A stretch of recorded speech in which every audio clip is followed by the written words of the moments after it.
السلام عليكم ورحمة الله وبركاته. معكم أخوكم صلاح الدين من قناة تك سبيرت. رجعنا لكم اليوم فيديو جديد مثل ما عودناكم.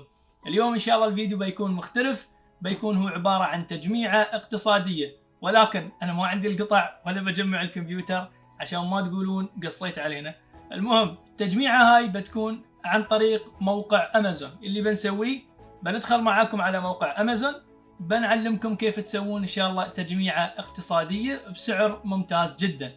السعر تقريبا بيكون بين 700 ل 800 دولار مو بأكثر، يعني ما يقارب 2500 درهم ل 2600 درهم إماراتي. فإن شاء الله تعجبكم هاي التجميعة وتكون تجميعة مفيدة لكم بإذن الله تعالى. ولكن قبل كل هذا لا تنسون الاشتراك في القناة وتفعيل الجرس واللايك، ويلا خلوكم معانا.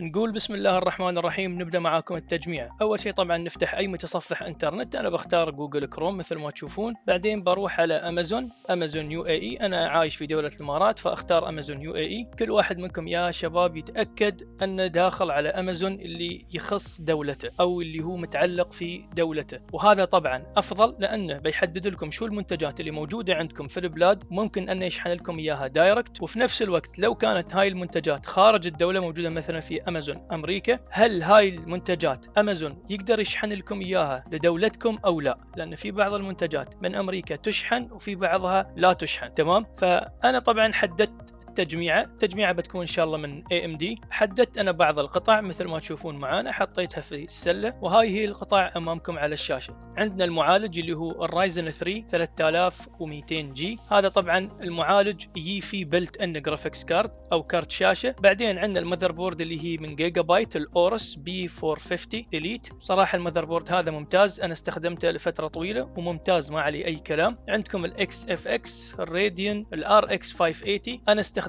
الRX 580 كان عندي من قبل، ولكن كان عندي السفاير نترو بلس، كان ممتاز جدا لل 1080p ما عليه اي كلام. هذا من ناحيه كرت الشاشه. وبعدين نروح للرامات. عندنا كورسير فينجن DDR4، هي عباره عن 8 جي بي، لان مثل ما تعرفون نحن محكومين بالسعر لان هاي تجميعه من الفئه الاقتصاديه. بس الفكره في الرامات يا شباب هني ان نحن بنروح مع رامين قطعتين، كل قطعه تكون 4 جي بي مثل ما تشوفون. ليش؟ على اساس ان نقدر نستفيد من الدول شانل. بعدين نروح على الام.2 مثل ما تشوفون عندنا هني اللي هي SP 256 جي بي بسعر 140 درهم، سعره رخيص. هذا طبعا بنحطه على اساس ان ننزل عليه الويندوز. وبعدين عشان تخزين الالعاب، تخزين الاشياء الثانيه، بنروح مع سيجيت باراكودا اللي هو ال1 تيرا بايت. شباب تاكدوا دائما ان هذا يكون 7200 RPM لانه افضل من ال 5400 واسرع، بسعر 149 درهم اماراتي. سامحوني طبعا الاسعار هني كلها بالدرهم الاماراتي، ولكن سهل جدا ان الواحد يحوله للدولار في حال كان يهمكم السعر يكون بالدولار. بعدين عندكم الباور سبلاي. شباب الباور سبلاي يمكن في بعضكم ما يعرف هذا البراند اللي هو جيم ماكس. هذا براند معروف ولكن مو معروف طبعا مثل الشركات الثانيه الكبيره اللي هي كورسير، ثيرمال تيك وشركات غيرها كثيره. ولكن اهم شيء يهمنا نحن انه 80 بلس وبرونز 600 واط. طبعا التجميعه هاي 600 واط بيكفيها وزياده، وناخذ شويه زياده دايما على اساس ان الواحد في المستقبل لو قرر انه يطور على القطع اللي عنده ما يضطر انه يشتري باور سبلاي او مزود طاقه جديد. نروح على الكيس عندنا من كوغر اسمه MX340، وهو عباره عن ميد تاور كيس ب 185 درهم. حصلته هذا ارخص شيء. كوغر شركه معروفه وممتازه جدا، فاتوقع هذا الكيس بيكون ممتاز وموثوق في نفس الوقت. خلونا نروح على القطع قطعه الان ونشرح عليها اكثر. نروح على المعالج اولا. المعالج هذا مثل ما قلت لكم اللي هو الرايزن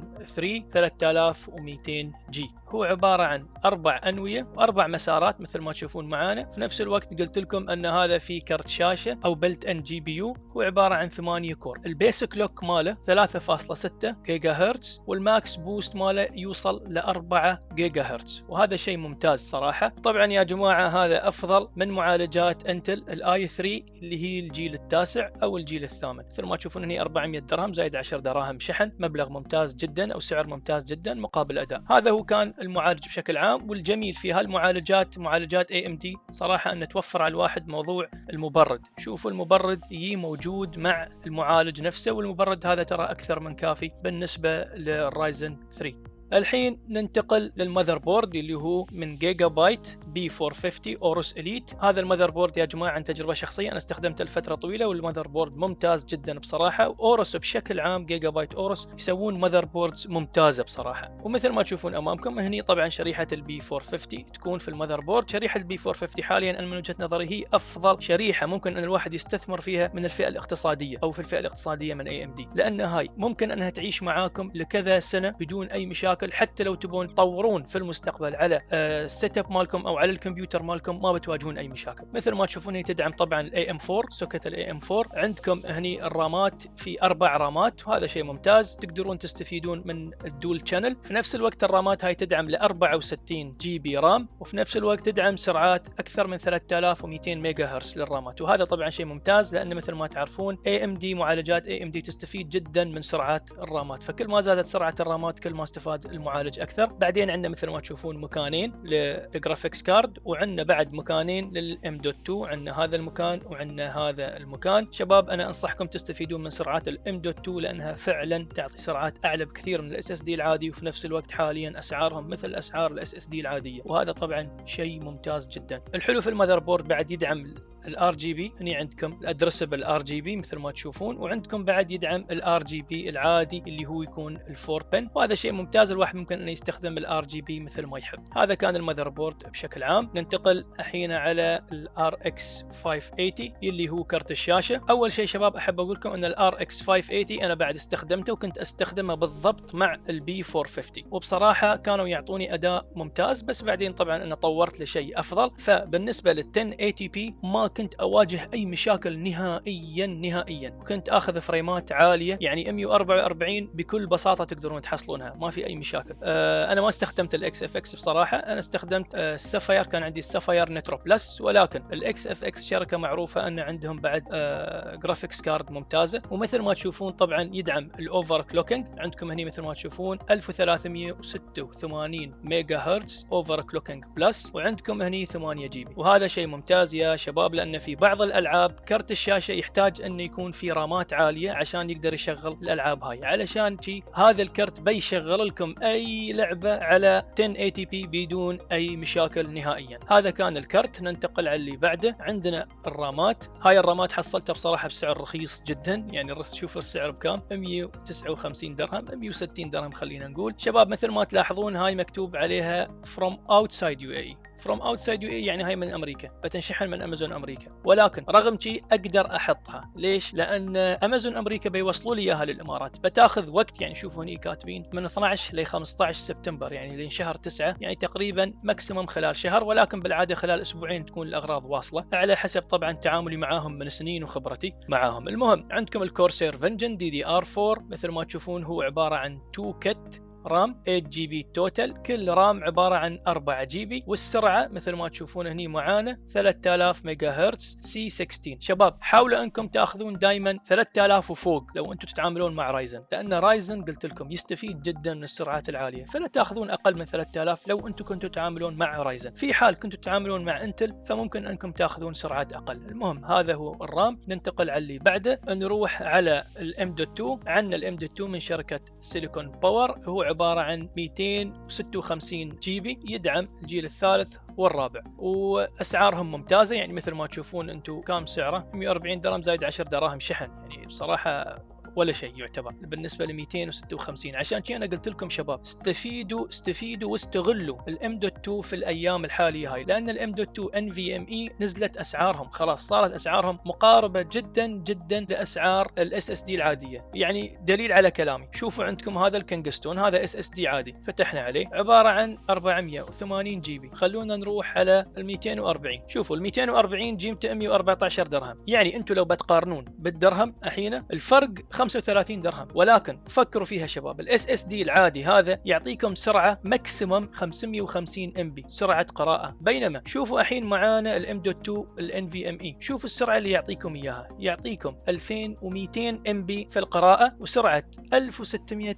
ام بي في الكتابه. يعني انتم هني ياسين تتكلمون عن 5 اضعاف تقريبا، 5 اضعاف او 4 اضعاف سرعه الاس اس دي بفرق 35 درهم. فيا شباب سالفه تسوى ان الواحد يدفع 35 درهم يستغل للسرعات العاليه هاي. المهم هذا هو كان الام دوت 2 NVMe. خلونا ننتقل على اللي بعده. عندنا بعدين الاتش دي دي اللي هو الهارد ديسك العادي من شركه سيجيت باراكودا 1 تيرا بايت. طبعا هذا معروف ومشهور جدا، حتى مكتوب هنا عليه امازون تشويس من كثر الناس ما تشتريه ومن كثر الناس ما تعرفه. المهم سعره 149 درهم. هذا طبعا عشان تخزين الالعاب وتخزين الاشياء الثانيه الواحد يبغى يخزنها. المهم شباب بس نقطه واحده احب اوضح لكم اياها في موضوع الاتش دي دي. لا تاخذون اي اتش دي دي ما يكون 7200 ار بي ام. دائما تاكدوا انه يكون 7200 ار بي ام، تمام؟ لان ال 5400 ار بي ام بطيء جدا، فالافضل انكم تستغلون هذا الشيء وتشترون 7200 ار بي ام. وعلى فكره تراهم تقريبا نفس السعر لو ما كانوا اصلا نفس السعر. المهم ننتقل على اللي بعده.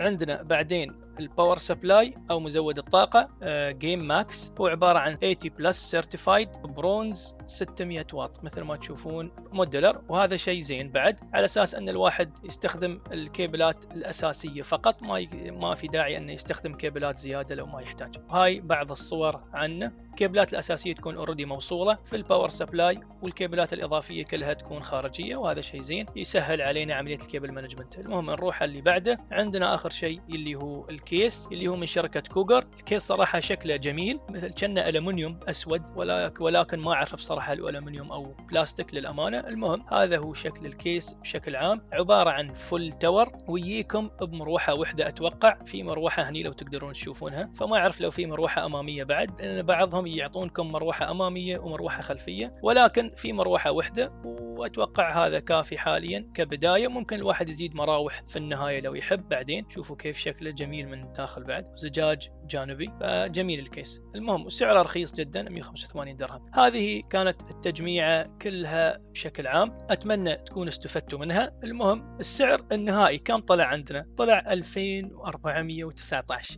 لتجميعه. ممكن انها تعطيكم اداء في 1080p ممتاز يكون. بنضغط على بروسيد تو باي ونشوف مع الشحن ومع التوصيل وكل شيء كم بيوصلني لو بطلب هذه التجميعه. ندق يوز ذس ادرس اللي هو عنوان الشحن او التوصيل لي، بعدين تطلع لنا هاي الصفحه. شوفوا هني عندكم هذا هو السعر، ومع كل شيء الجمارك وكله بيوصلني خلينا نقول 2530 درهم. انا اشوفه صراحه السعر ممتاز جدا بكل معنى الكلمه بالنسبه لتجميعه تشغل لنا 1080p وبكل راحه وبفريمات عاليه. شباب في حال واحد كان عنده البادجت زياده شوي او ممكن انه يزيد على السعر، فانا انصحه انه يغير المعالج اول شيء. طبعا بالنسبه للمعالج شباب انا اعتذر، يعني انا كان ودي يكون هو الرايزن 3 3100 او ال 3300 اكس اللي هي المعالجات الجديده، لانها تجيب 4 كور و8 ثريدز. معالجات ممتازه في الفئه الاقتصاديه، سعرها تقريبا نفس سعر هذا المعالج، ولكن للاسف امازون غير متوفر عندهم، ما قدرت اني احصله. حصلته في موقع نيو اج اتوقع يمكن تعرفونه، ولكن هني ما حصلته. فلو تحبون ممكن انكم مثلا انتم تغيرون على راحتكم، تاخذون الرايزن 3 اللي هو 3100 او 3300 اكس. شيء ثاني ممكن ان تزيدون الرامات، دام ان عندكم انتم 4 اماكن للرامات، ممكن انكم بعد تضيفون نفس الرامات هاي تضيفون عليها وحده زياده، فيصير عندكم 4 رامات والتوتال يصير 16، فبيستوي مناسب للجيمنج. ما اتوقع تحتاجون اكثر من هذا. ممكن بعد لو تحبون، لو حد يحب مثلا يزيد على الهارد ديسك مثلا، ياخذ هني 2 تيرا بايت، هو نفس السيجيت باراكودا 2 تيرا بايت. في حال طبعا هذا شباب عندكم بجت زياده. شيء ثاني ممكن انكم تسوونه بعد،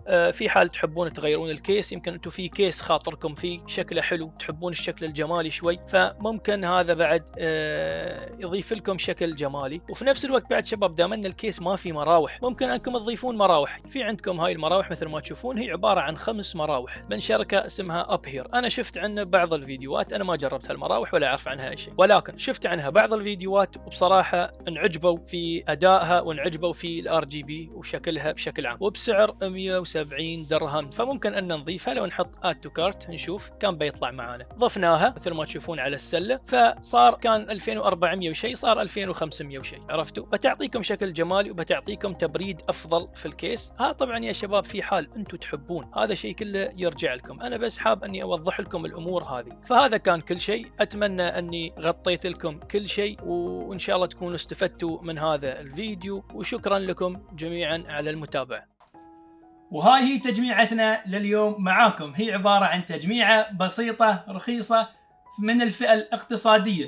هاي الفئة صراحة أنا أشوف وايد من اللاعبين يفضلونها ويحبونها، لأن لما الواحد يبدأ في البي سي جيمنج أو في اللعب على الكمبيوتر، يبدأ الواحد في مثل هذه التجميعات وبعدين يقدر يطور على القطع شوي شوي. وعلى فكرة هذا أجمل شيء في الكمبيوترات. الكمبيوترات دائما تقدرون تعدلون عليها، تطورون عليها، تسوي لها ابجريد، ما في أي مشاكل، فالواحد ما يخسر الفلوس اللي حطها من قبل. والقطع اللي يغيرها ممكن أنه يبيعها، أو ممكن أنه شوي شوي شوي شوي مع التغييرات يشوف أنه صار عنده تجميعة ثانية، فهاي التجميعة ممكن يستخدمها، ممكن يعطيها لحد، ممكن أنه بعد يبيعها في نفس الوقت. فبشكل عام أنا أشوف أن هالأمور ما فيها خسارة لو الواحد عرف كيف يستغلها صح. فأتمنى أن هاي التجميعة تكون نالت إعجابكم بإذن الله تعالى. وفي حال عندكم أي استفسارات لا تنسون تخلوا لي إياها في خانة الوصف، وبرد عليكم إن شاء الله أنا في أسرع وقت. وخبروني بعد في خانة التعليقات لو هذا النوع من الفيديوهات عجبكم وتبون أكثر منه، على أساس أن شاء الله بين فترة وفترة أنزلكم تجميعات مثل هذه وأحسن. فممكن أني أنزل تجميعات عن الفئة الاقتصادية، وعن الفئة المتوسطة، وعن الفئة العليا، وحتى ممكن ننزل عن الإكستريم بعد في نفس الوقت. فشكرا لكم للمتابعة مرة ثانية. لا تنسون الاشتراك في القناة، تفعيل الجرس واللايك. شكرا لكم، في أمان الله ومع السلامة.